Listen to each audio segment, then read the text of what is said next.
কেন আমি সরকারি এই পোশাক পইরা আমি মানুষের কাছে ভিক্ষা কইরা আমার সন্তানকে মানুষ করতাম? আমাদের ৭,৫০০ টাকা দিয়া আমাদের সংসার চলে না। মা বাবাকে আমরা ভরণ পোষণ করতে পারি না। আমি আজকে আমার সন্তান মানুষ করতে পারি নাই।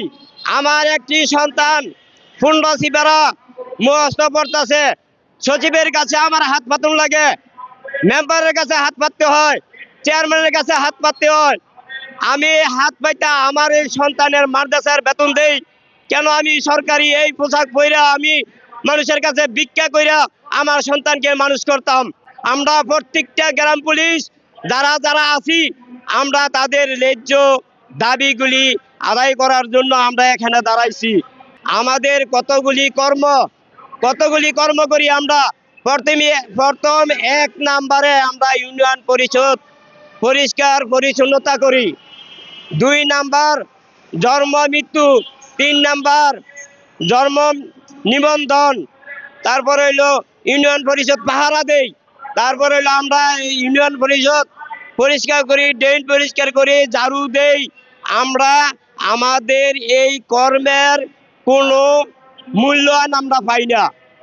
৭,৫০০ টাকা দিয়া আমাদের আজকাল কেমনে সংসার চলে? আমাদের এই মুরব্বী মানুষগুলি যখন নাকি রিটার্ন হইয়া চলে যায়, তখন কেউ ভিক্ষা করে, কেউ রিক্সা চালায়, কেউ মাথার মাঝে বোঝা নেই, তারপরে সংসার চালাইতে পারে না। কিন্তু আমরা এই সরকারি পোশাক গায়ে দিয়ে আমরা কেন রিক্সা চালামু, কেন ভিক্ষা করবো? এই দাবি আপনাকে জানায় যাইতেছি আজকে এই প্রেস ক্লাবের সামনে দাঁড়িয়ে। তো আমার কথা হলো, আমরা যাতে আপনার এই দাবিগুলি আমাদের দাবিগুলি আপনি পূরণ করেন, এটাই আমাদের আকুল আবেদন। প্রত্যেকটা মানুষ, আমরা প্রত্যেকটা গ্রাম পুলিশ আজকে কেন রাস্তায় দাঁড়াইতাম এই পোশাক গায়ে দিয়া? আমরা প্রত্যেকটা দপ্তরে এমন কোনো দপ্তর নাই যে আমরা দাবি জানাই নাই। প্রত্যেকটা দপ্তরে আলমগীর ফখরুল ইসলামের কাছে আমরা দাবি জানাইছি, সাখাওয়াত হোসেন স্যারের কাছে আমরা দাবি জানাইছি, শ্রম মন্ত্রণালয়ে দাবি জানাইছি। এমন কোন দরজা নাই যা আমরা আমাদের দাবিগুলি না জানাই।